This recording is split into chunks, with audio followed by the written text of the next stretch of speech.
Child-free. It means that a person has decided to never procreate simply because they desire not to. Not to be confused with childless, which are people who either can't have children but want to, or are able to reproduce, however, they haven't found the right person to do so. Now that that's cleared up, we will be focusing on child-free persons in the community. Although I have found several examples of child-free characters from shows, specific episodes focused on that subject, books, podcasts, comedians, celebrities, community groups, and videos, I have found very little research on this topic. There is even less info on the web exploring child-free people. A 2021 Pew Research Center poll found that 44% of non-parents ages 18 to 49 said it was unlikely that they would have children in the future, up from 37% in 2018. In the show American Horror Story, there have been a few scenes regarding this matter in a negative light. I don't understand why every woman feels the need to get pregnant. There are other things in life, you know. Did you not want to get pregnant with me? We didn't have a choice in my day. Abortions were butchery till I was already married. The idea of a married woman getting an abortion was unheard of, unless you were poor. Do you mind if I ask to switch tables? There's a little devil nearby who won't stop whining at his parents about the menu. Why anyone would bring their child to a place like this boggles my mind. But honestly, why anyone would want a child boggles my mind. So, oh, I don't know about that. You wait your whole childhood to be free to make your own choices, and then what choice do you make? To create an unnecessary being who contributes to global warming, who feeds on your body, and whose survival you're responsible for.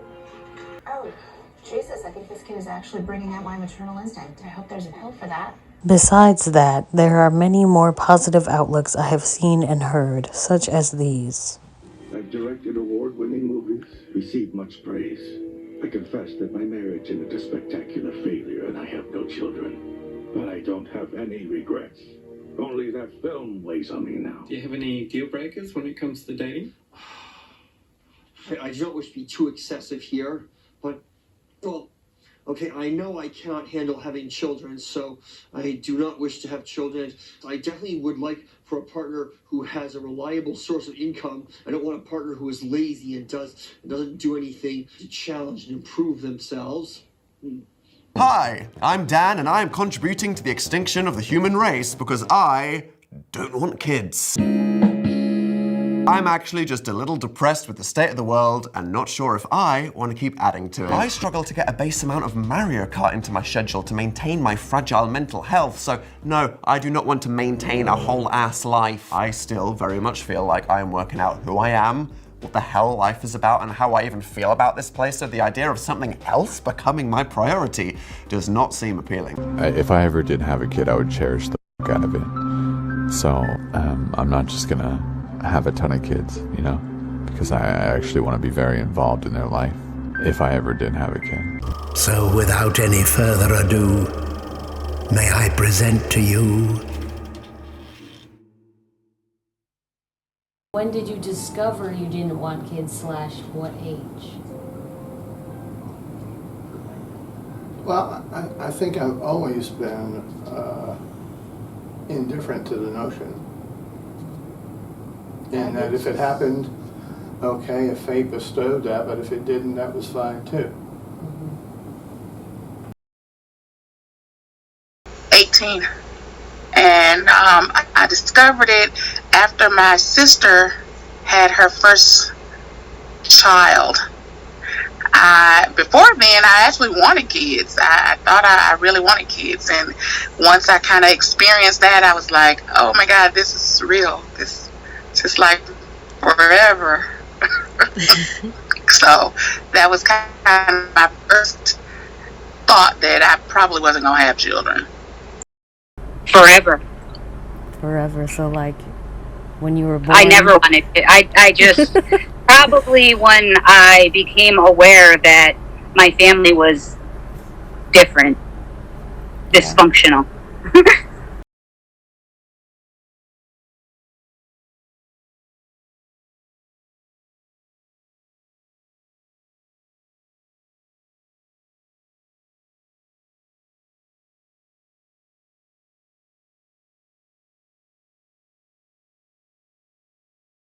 Okay, when did I just want children? Was at the age of 10 when my mother gave me the facts of life about periods and babies, and I was like, they come out where? And I said, what about my brothers? What do they have to do? And she said, nothing. And I didn't think that was fair, so it kind of ended me from the beginning. I just wanted to know, like, your main reason why you didn't want to have kids. That's all. Or reasons. There are no reasons. I just don't want children. Well, I think the main reason is because I just feel like it's a lot of responsibility. And mind you, I'm a responsible person, but I just feel like I'm just not built for that. And I think another part of that is I know it's a lot on the female body, and I don't know if I'm ready to put my body through that. And I think the last part of that is I feel like I had this one friend in college who got pregnant, and she had like mental disorders kind of lying dormant.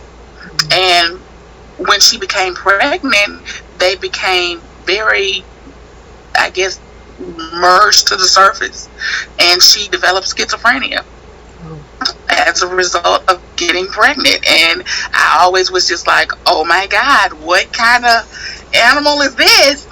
How did that even happen?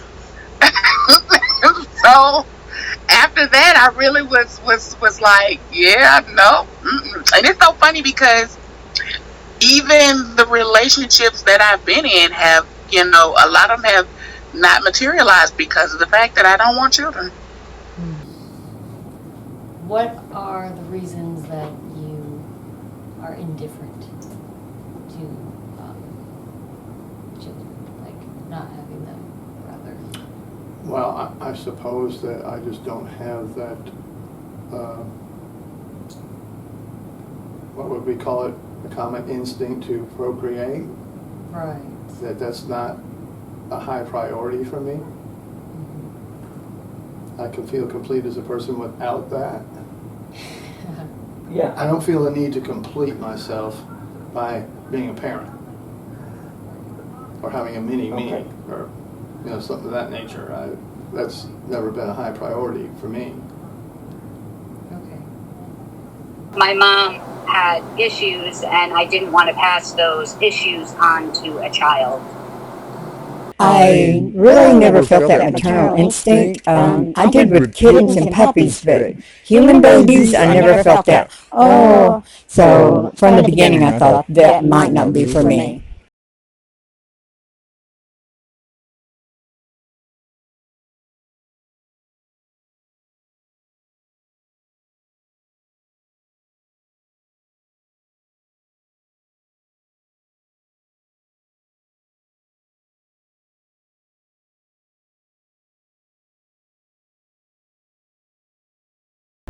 The next one is, how do you feel about children? Everybody says I'm great with children. I like children, but I like them better when they're going home. The little ones, But no, I like children. They're, just not, they just weren't for me. I babysat and, had tons of little kids around, but I just didn't want one of my own. I love them for everybody else. I just don't think that I even teach Sunday school. They're a bunch of 6 to 9 year old kids. I am around kids all the time. Kids and I get along great. I have 4 nieces and nephews, and they have children, and I even get their kids for the summers, and I love kids. It's just it's just not like, I don't think I'm built for that. I like children, especially since they're other people's children. It's like everybody's your grandchild. You can spoil them, send them home. Right? Yeah. Mm-hmm. Yeah, I did that with my nephews a lot. And I have vicariously raised children. They weren't mine, but they've been in my home. And Some of them are homeschooled, not by me, but by someone else there, you know. And so it's not like I don't view them as little grunts running around, you know. But that's easy for me because they're not mine. Yeah.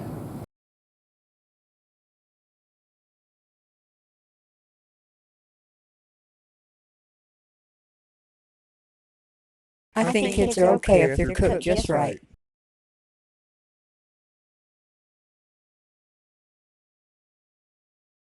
No, not at all.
No. No, I'm not terrified of babies. No. Babies are cute. Not at all. What do you say to haters / criticism and people who don't understand your point of view? I would say they're not in my shoes, you know. If I had children, I would want to be the best mom that I could be. I'd want to be married. I'd want to have, you know, a husband that participates in the child's life and helps take care of the child. I'd want to have enough money to be able to provide anything my child wanted, which I don't. I wouldn't want to be abusive towards my child, like things that have happened to me in my childhood. And I have anxiety and PTSD and mental disorders that I also didn't want to pass on to children. So I would just tell them they're not in my shoes and to go, you know, pound rocks. Well, I don't really have any response. I'm not going to give them that kind of energy. Everybody's not in the same little box. And I just think we're overpopulated as it is. And there's too many people having children that can't even take care of them. And if they can't understand it, well, that's their problem. The only thing that I've noticed that gets me in the craw is when I'm having a discussion with someone who does have children and they use the line, well, you wouldn't understand because you don't have any. You know, I like music, right? But I can't make music. So does that mean I shouldn't have any opinion of music? No, that doesn't make Well, that's sense. the analogy that I make. What? Just because I don't have children, I don't think that means that I don't have an opinion about how they should be raised and things of that nature and things that they do. But parents, generally speaking, will always say to you, as a non-parent, well, you wouldn't understand because you're not a parent. Yeah. So your question was, how do I respond to? Yeah. I don't think I've ever felt that hatred or resentment towards me about being a non-parent, but I have noticed that some will view you as you're ignorant because you're not a parent, so you don't understand.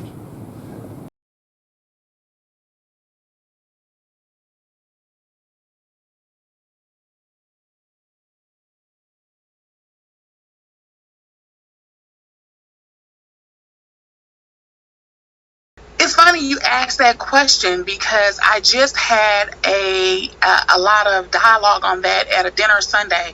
I went to dinner with some friends Sunday, and most of them have kids. Well, I think all of them have, well, with the exception of myself and one other person who does want kids when she gets married. I was the only one there that was like, I don't want children. And it kind of, I think it quieted the room for a moment. It kind of was like that. What did you say that? Did you just say that? And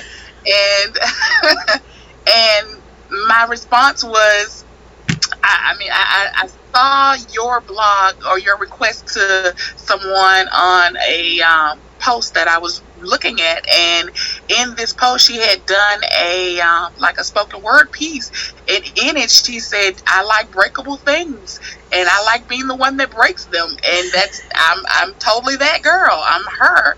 I don't want to clean up messes that I didn't make. I don't want to feel obligated to someone that I feel like, and then too, the other side of that is the person that you have to create the child with. I'm not okay with that. That means I gotta be connected to this person forever. And forever is a long, long time. I'm just not okay. And it's so funny because too, I'm a very religious, spiritual person. So, a part of that is, believing in Christ and practicing Christianity. A lot of that falls to the fact of, reproduction and inheritance and things of that nature. And I'm like, you know what, God, they don't have to be related to me though. I can be okay with just the inheritance or the whatever I have to pass down. I'm okay with it going to someone that I feel like I have kind of had a hand in, if it's been supporting or helping or even just encouraging, however, then I'm okay with that. But yeah, so that conversation for them that day was a lot of, well, that's not where I am, and that's not where I foresee myself. I do want to be married. I don't know how I'm going to deal with it if I meet someone that wants children. I hope to God at 45, because that's what I'll be this year, that they've gotten over that, because I have. But that's my thought is to them, my dialogue is just, I like breakable things. I like being the one that breaks them, and I'm okay with that. And not everyone has to have a kid, Sorry. All right.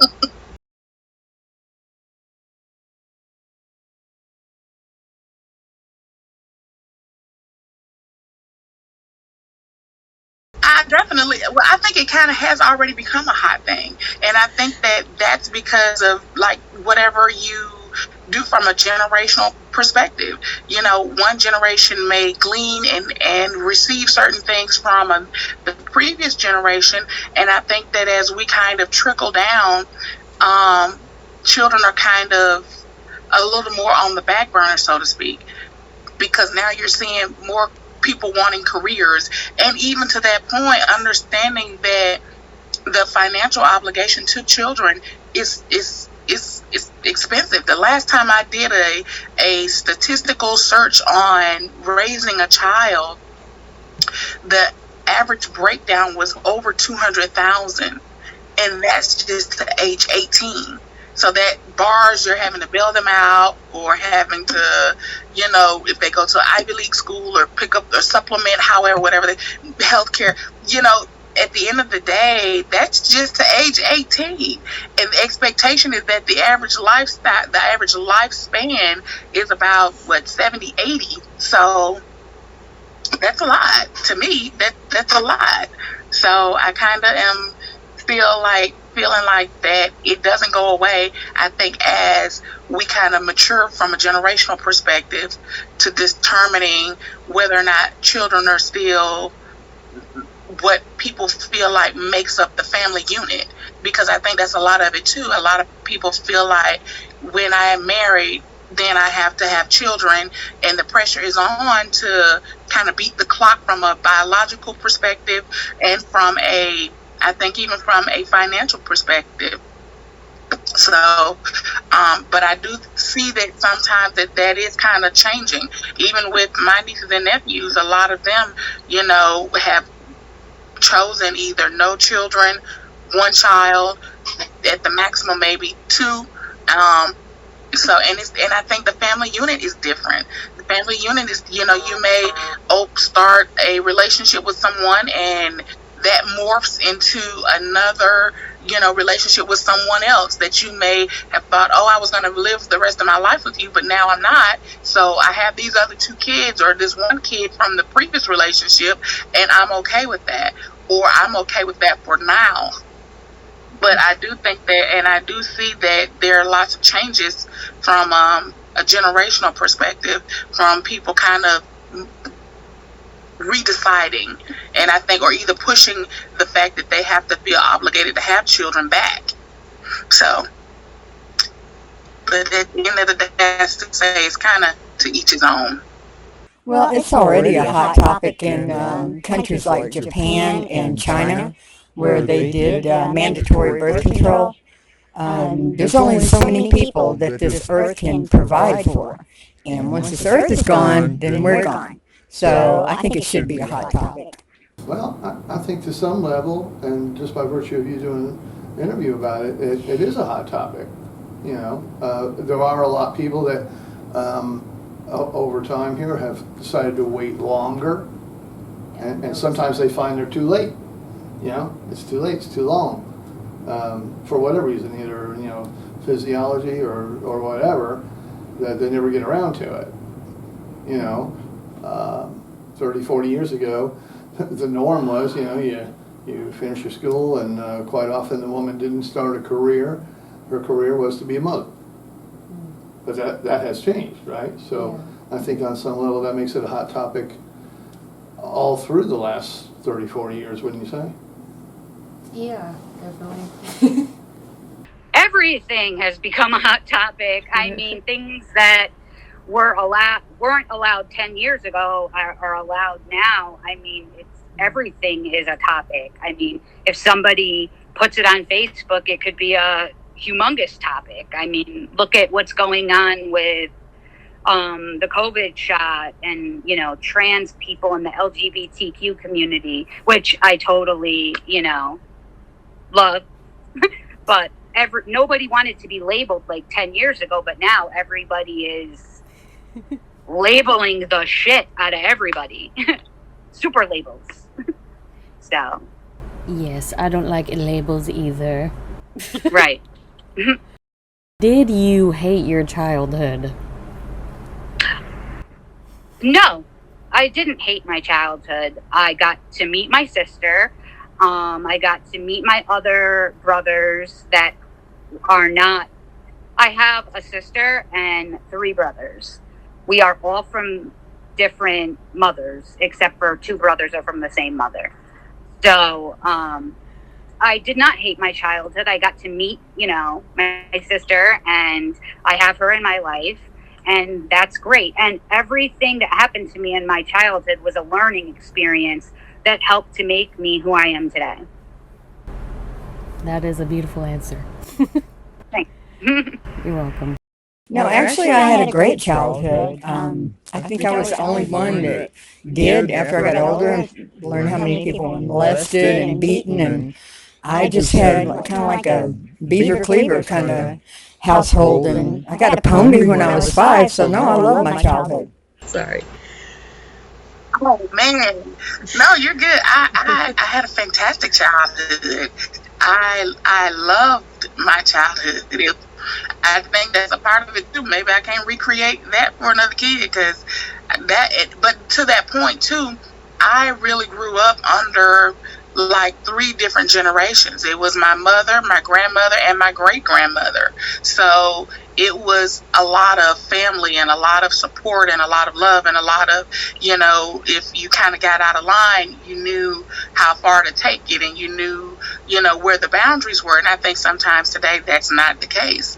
Even when when I hear other parents rearing their own kids, I kind of go, oh my God, I could have never done that as a kid. My man, I would have been picking myself up off the floor, and and today, to hear the way the kids kind of respond to their parents and how parents even respond to some kids, I'm just sitting here going, oh man, that's kind of tough. But no, for me, I had a fantastic childhood.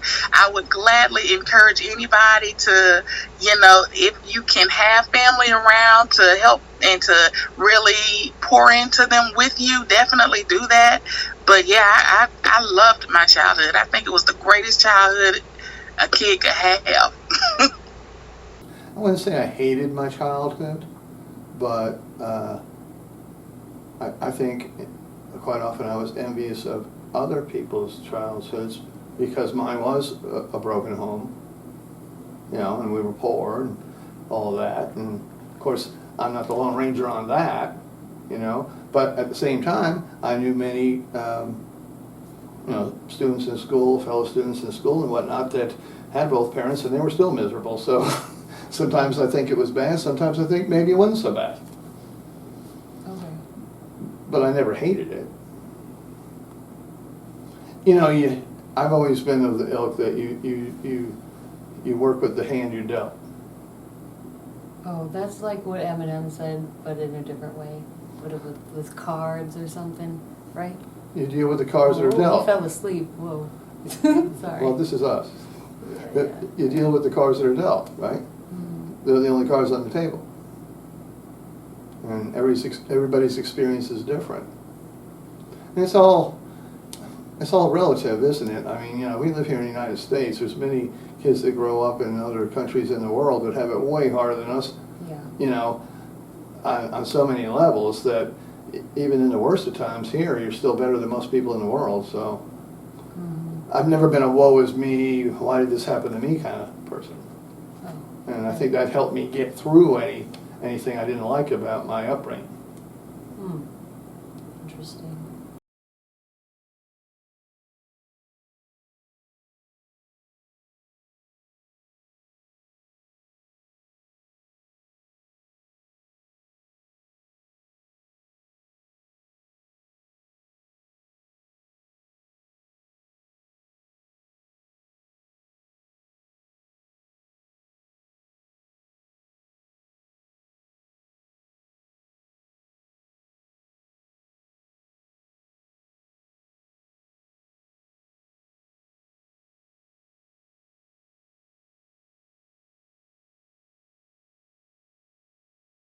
I keep feeling that you have this sense that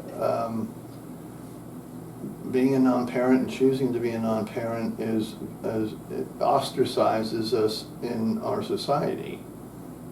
And I don't know if I feel that way. Okay. So I don't know what parents would be educated on about non-parents. Like I say, if anything, I think they're envious. And I think I would say that a large number of parents that are parents, if they had to do it over again, probably would not. I doubt it. There's going to be people that are going to be on our side, and there's going to be people that are going to be on the other side. It's just the way the world works. So there's always going to be those people that are complaining about something, people that don't understand abortion, why women have abortions. There's always going to be people like that. So yeah, it's just, we're always going to have somebody yapping in our ears about it, always. That's a good question. I definitely think that as we kind of grow and develop as a society, we definitely, start to see more things kind of changing or morphing or even just kind of challenging the way that we used to think. And I think sometimes that's what it takes. It takes, being challenged in your thinking and being challenged in what you think that the norm is or what right looks like. And I do think, again, that comes as generations kind of develop and come on the scene. You know, they look at what we used to do and they start saying, you know what, I don't have to do it that way. I don't have to make those same decisions. And I think that to support that comes legislature. And I think that in the way and the reason why I bring that up is because, you know, there was a time at the beginning of the 19th century where it was popular for women to work only in a home-oriented career. And by that, I mean it was sewing or cooking or something that was, you know, considered to be a homemaker kind of career.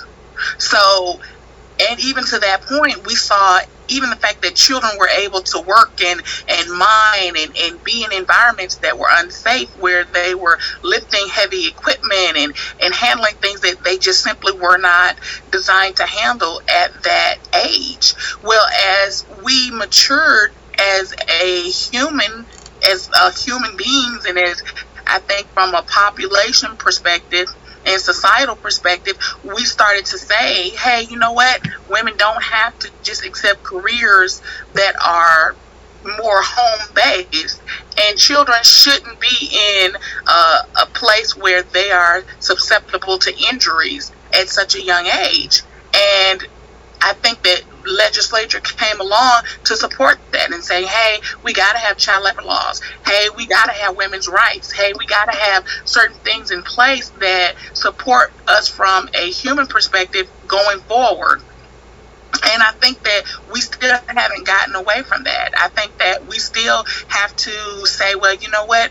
There are boundaries and borders that are still in existence, even for women who may not want children or who feel like they have to juggle career and advancement in their jobs versus a family and then trying to morph and beat all of that, balance all of that.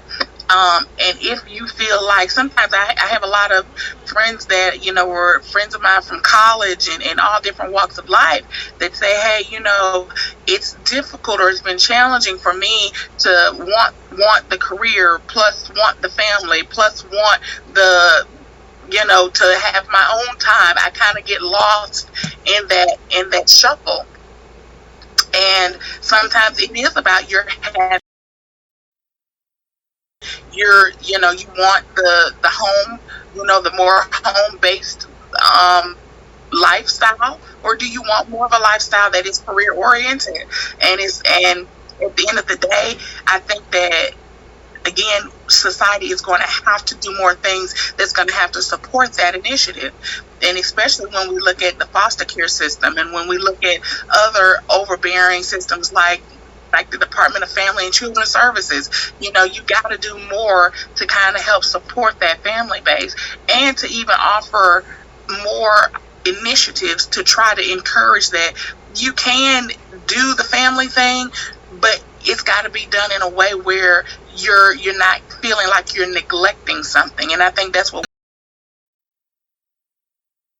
this, I'm going to feel like I'm neglecting that, or I'm not going to be able to, you know, persevere here or promote there. So it's definitely, I think, an opportunity for us to change and to grow and to develop, because at the end of the day, if we stop growing, then we might as well stop living. Yeah, I think we're becoming more involved. At least I hope so. We're not dragging our knuckles anymore, so why can't we just be open to new ideas?